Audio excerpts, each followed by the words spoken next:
चातक पक्षी ज्याप्रमाणे पावसाच्या एका थेंबासाठी आसुसलेला असतो, अगदी तसेच ही अथांग नभांगणी ती पाहते. कधी मला पावसाच्या धावा या भूमीवर पडतील आणि हे भूमी माता अगदी आनंदी दूर बहरून जाते. आज कित्येक वर्ष होते या अकोटी गावात सुखा दुष्काळ पडला. तेव्हा तुझ्याच सत्तेवर आम्ही लढतो किती म्हणून विश्वास ठेवा. सांग ना परमेश्वरा, अगदी एका आशेने आम्ही जगतो आहोत आणि ती आशा कोणती मला असेल तर अगदी कसा तुझा आशीर्वाद रूपी पावसाच्या धारा या भूमीवर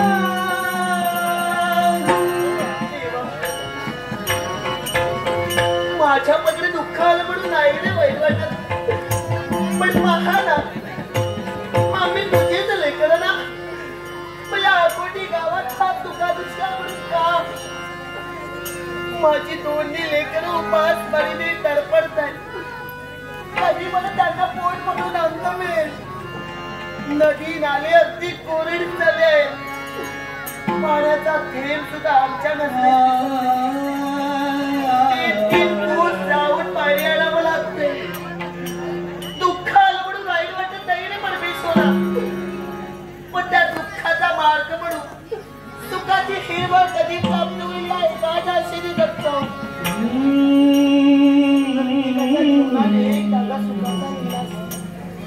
मग या लक्ष्मीच्या जीवनात एकही राजा सुखाचा नाही का नसतो. किती म्हणून सहन करणार. माझ्या लग्न झाल्यापासून आनंदाचा क्षण म्हणजे एकच, माझी दोन्ही लेकर. आणि माझ्या दोन्ही लेकरांचे पाहिल्यानंतर सारे दुःख निघून जात आहे. पण पोळ्या बाबड्या व्यापून झालेल्या पोराचं पाठात असं वाटतं नको, हे लाजे वारे जीवन नको असं वाटतंय.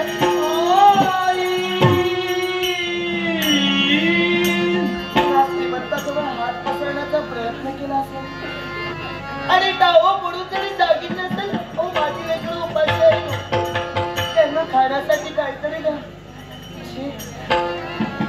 कोणीही लक्ष देत नाही. श्रीमंतांच्या गांभीरपणाची कौसा घालणारे, श्रीमंतांचे पूजक बनलेले फुगड आम्हासारख्यांची पूर्वत कुटवा ठेवणे. प्रश्न एकच, गरीबी शाप की वरदान? पाहिल्यानंतर असं वाटते की खरंच का श्रीमंती त्यांच्यासाठी वरदान ठरली. आणि या जीर्ण झालेल्या वस्त्राकडे पाहिल्यानंतर असं वाटतंय की खरंच का परमेश्वरा गरीबी आमच्यासाठी शाप ठरली. या मनातल्या भावना, हे मनातले भावना कुणात पण व्यक्त करावे. सांग ना विधात्या, कुणासमोर व्यक्त करावे. मनीचे हित गुजा गवना सांगू.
माझ्यासाठी गरिबाईचा पांडा फुटणार नाही. तुझी ही ओंजळ आशेने भरलेली ओंजळ ही रिक्त राहील. नको हे असू अगं तुझा माझं सौभाग्य राजमावर वाटवत असतील.